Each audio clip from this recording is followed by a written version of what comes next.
Thank you all for coming here to support Isabel and Father Sean, and for standing with them in prayer for freedom of speech and freedom of thought, and for the rights of the unborn child. We are, of course, delighted that the court has returned a not guilty plea, a not guilty verdict, and that the Crown Prosecution Service rightly decided to offer no evidence.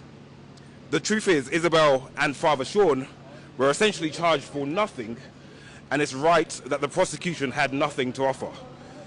But the more pressing question is, how did we arrive here? How did we get here? How did we get to the place where freedom of thought, which is an absolute right, is investigated and put on trial? Both domestic and international law are clear that there can be no legitimate justification for the state to limit, interfere, or penalize anyone for the contents of their mind and the opinions that they hold. How did we get to the place where an innocent, law-abiding woman of good character who has selflessly served women and children for 2 decades gets searched and arrested because of the mere prospect that she may be thinking towards God in prayer for unborn children? How did we get to the place where a priest is criminally charged for praying? How did we get to the place where 3 simple words on the back of a car could lead to a criminal charge? Unborn lives matter. And when you think about that, which of these words are considered to be criminal? Well, let's put it this way. If Father Sean had any other word apart from unborn next to lives matter, he wouldn't be here charged today.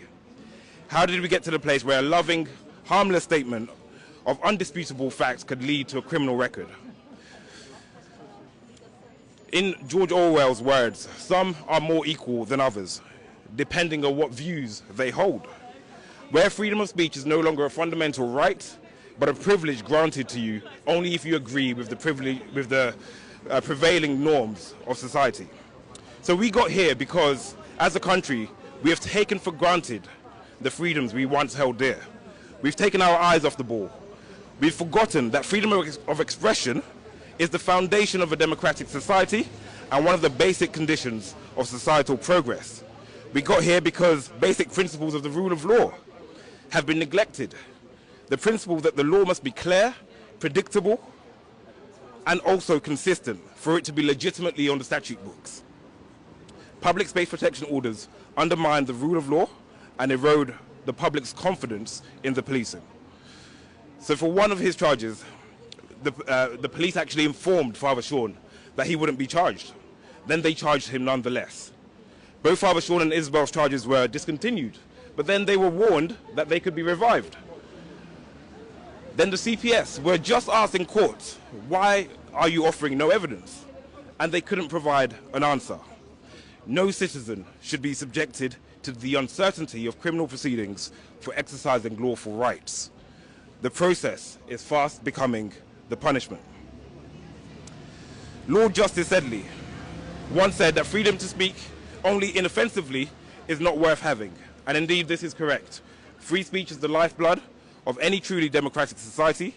And lest we forget, it was defended with blood, sweat, and tears, and shouldn't be given up so cheaply due to the feelings of offense or even if we strongly disagree. It is the cornerstone of a democracy that must be defended robustly, not because the principle of free speech is perfect, but because the inevitable alternative, namely authoritarianism, is far more dangerous. So dangerous that it could lead to the criminalization of our innermost thoughts. Isabel and Father Sean's cases show that the current plans to introduce censorship zones across England and Wales constitute a dangerous step towards an illiberal society. We ask parliamentarians to think long and hard about whether we are still a free and democratic society and a free and democratic country, and if so, national censorship zones must be rejected. Thank you very much. Thank you. Can I just ask, so what next? Are Isabel and Father Sean free to go back and pray in that area? As far as the law and the verdicts suggest, they can. But of course, what's inbuilt in the public space protection order is an uncertainty which still bans prayer. And so what we would like to believe is that if they were to go back again, they wouldn't be subjected to the same prosecution, the same criminal proceedings, and indeed that's the only way that the Crown prosecution can be consistent if this offering of no evidence is actually genuine. So am I right in thinking if Isabel and Father Sean or anyone were to go and think about global warming or what they're going to have for their lunch, that would be fine.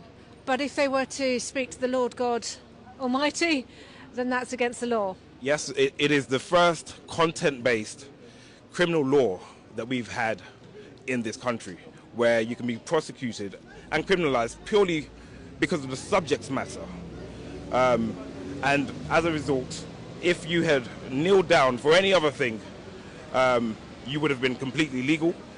But if you were there praying about the issue, the A word, you would have been considered a criminal. But I'm hoping that this verdict today would suggest that we are taking at least one step forward towards clarity.